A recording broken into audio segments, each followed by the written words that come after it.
कुमाऊं विश्वविद्यालय नैनीताल के इस रिफ्रेशर कोर्स के अंतर्गत जो कि 16 दिसंबर से 30 दिसंबर 2024 तक आयोजित किया जा रहा है, वीडियो लेक्चर में मैं अरुण कुमार, असिस्टेंट प्रोफेसर राजनीति विज्ञान, राजकीय महाविद्यालय फ्रीखाल पौड़ी गढ़वाल, आपका हार्दिक स्वागत करता हूँ। आज हमारी वीडियो लेक्चर का जो विषय है वो है जनमत या लोकमत। तो आइए जानते हैं जनमत या लोकमत किसे कहते हैं।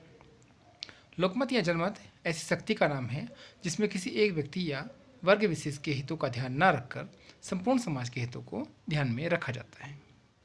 अर्थात जनमत समाज में सभी लोगों के हित को ध्यान में रखने वाला मत होता है। आर्टिया गैसल के अनुसार अगर हम बात करें तो उन्होंने कहा है कि लोकमत के अलावा और कोई भी वस्तु ऐसी नहीं है जो पृथ्वी पर शासन कर सके। अर्थात लोकमत सर्वश्रेष्ठ वस्तु है। कुछ परिभाषाओं को देखते हैं। डॉक्टर बेनी प्रसाद के अनुसार वही मत वास्तविक लोकमत है जो जन कल्याण की भावना से प्रेरित होता है। एक और परिभाषा है डॉक्टर अंबा प्रसाद पंत के अनुसार जनमत समाज में बहुसंख्यकों का मत है जिसे अल्पसंख्यक भी अपने हितों के विरुद्ध नहीं समझते। अर्थात वही मत समाज में लोकमत कहलाता है जिसमें सभी का हित निहित होता है। एक परिभाषा और देखते हैं सोल्टाओ के अनुसार जनमत उन विचारों तथा इच्छाओं से संबंधित है जो जनता अपने सामान्य जीवन के संबंध में रखती है। अर्थात लोक कल्याण की भावना से प्रेरित जो मत होगा उसे हम जनमत के नाम से जानते हैं। लासवेल की परिभाषा के बारे में बात करते हैं।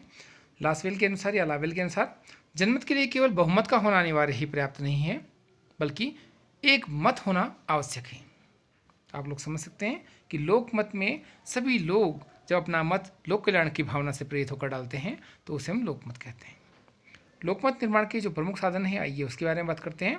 स्वस्थ लोकमत निर्माण के में मुख्य रूप से समाचार पत्र पत्रिकाएं, सार्वजनिक गोष्ठियां, संगठित राजनीतिक दल, राजनीतिक साहित्य, प्रचार प्रसार के साधन, शिक्षण संस्थाएं, निर्वाचन, सामाजिक संस्थाएं, विधायिका, इलेक्ट्रॉनिक मीडिया आदि महत्वपूर्ण भूमिका निभाते हैं। ये सभी लोगों के जो लोकमत है उसका निर्माण करने में सहायक होते हैं। आइए देखते हैं स्वस्थ लोकमत निर्माण में कुछ प्रमुख बाधाएं कौन कौन सी हैं। तो इसमें सबसे बड़ी बाधा है भ्रष्टाचार। इसके अलावा राजनीतिक दलों का दोषपूर्ण होना या निर्धनता तथा बेरोजगारी का भी पाया जाना, अयोग्य प्रतिनिधियों का चुना जाना लोकमत निर्माण में एक प्रमुख बाधा है।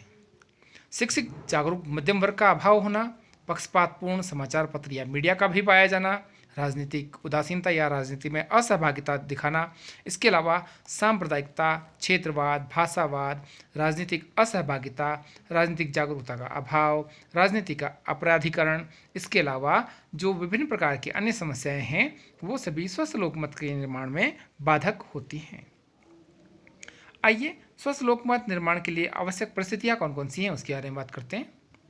स्वस्थ लोकमत निर्माण के लिए प्रेस का स्वतंत्र होना बहुत ज़रूरी है ताकि वो निष्पक्ष होकर सभी व्यक्तियों की बात को हमारे सामने या समाज के सामने रख सके, जिससे स्वस्थ लोकमत का निर्माण हो सके। इसके अलावा आर्थिक समानता, सुशिक्षित जनता, राजनीतिक दल, सांप्रदायिकता का अंत होना, भ्रष्टाचार पर रोक लगाना, राजनीति के अपराधीकरण पर रोक लगाना, राष्ट्रीय आदर्शों का सम्मान करना, विचार अभिव्यक्ति की स्वतंत्रता, न्यायप्रिय, सहनशील, स्वस्थ अल्पमत का भी पाया जाना इसके स्वस्थ लोकमत निर्माण के लिए आवश्यक है। आइए जल्दी से बात करते हैं जनमत के महत्व के बारे में कि इसका लाभ क्या होता है। श्रेष्ठ लोकमत के माध्यम से हम निरंकुशता पर रोक लगा सकते हैं। इसके अलावा जो राजनीतिक दल होता है उस पर नियंत्रण लगाने में भी लोकमत सहायक होता है। विदेशी शासन के दुष्प्रभाव को भी लोकमत रोक सकता है क्योंकि इससे श्रेष्ठ सरकार का निर्माण होता है। इसके अलावा लोकमत या जनमत लोकतंत्र के लिए अनिवार्य है। नौकरशाही पर इससे नियंत्रण लगाया जा सकता है। सरकार का समय समय पर पथ प्रदर्शन करने में लोकमत सहायक होता है। लोकमत के माध्यम से श्रेष्ठ व्यक्तियों का निर्वाचन करना लोक कल्याण के लिए आवश्यक है। इसके अलावा श्रेष्ठ लोकमत से ही नागरिक अधिकारों की रक्षा होती है तथा वर्तमान की एक बहुत बड़ी समस्या भ्रष्टाचार का निवारण भी श्रेष्ठ लोकमत निर्माण से ही किया जा सकता है। आज की वीडियो में इतना ही। बहुत बहुत धन्यवाद।